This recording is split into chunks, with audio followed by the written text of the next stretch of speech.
It all started on June 28, 1914, in Sarajevo. Archduke Franz Ferdinand, the heir to the throne of Austria-Hungary, was assassinated by a Serbian nationalist, Gavrilo Princip. This single event would ignite a global war. I do not like this. Too many people. Nonsense, Franz. They are celebrating us. Your Majesty, the situation is grave.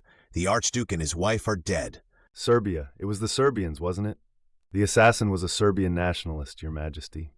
Then Serbia will pay. We will make them an example. Mobilize the fleet. We must be ready for any eventuality. Germany will support Austria-Hungary. We must stand by Russia. The time for hesitation is over. Prepare for war. Let God have mercy on our souls. Within weeks, Europe was at war. World War I was fought between two major alliances. The stage is set, gentlemen, the Great War. But who are the players? Two major alliances as it stands. The Allies. The Allies, primarily Great Britain. United Kingdom. Russia, though their commitment is wavering. Russia until 1917. And later the United States. United States joined in 1917. And Italy, ever the opportunists. Italy joined in 1915, with a host of smaller nations in their orbit. The Central Powers. Against them, the Central Powers. Germany. Germany. Austria-Hungary. Austria-Hungary. The Ottoman Empire. Ottoman Empire. And Bulgaria, loyal to their cause. These are the nations who will plunge the world into darkness, a conflict unlike any ever witnessed.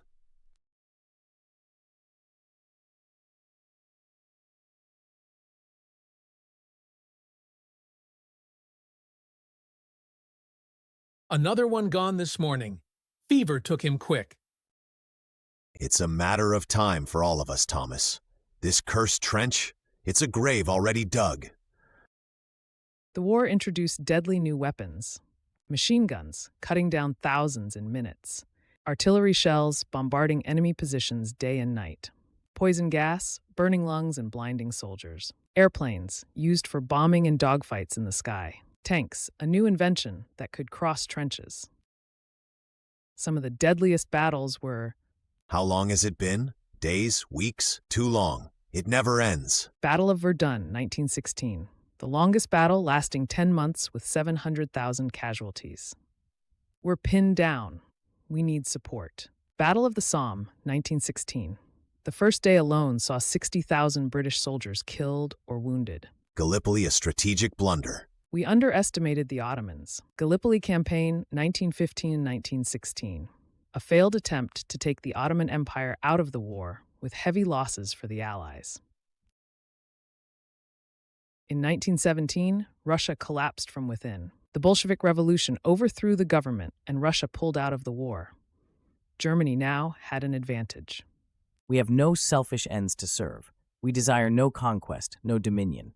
We seek but the vindication of right, of human right. But that same year, the United States joined the war after Germany resumed unrestricted submarine warfare, sinking American ships.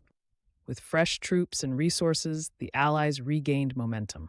By 1918, Germany was running out of food, weapons, and men. The Allies launched a final offensive, known as the 100 Days Offensive, that pushed Germany back.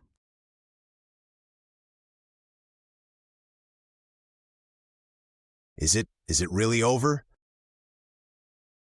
We did it. We actually did it. No more trenches.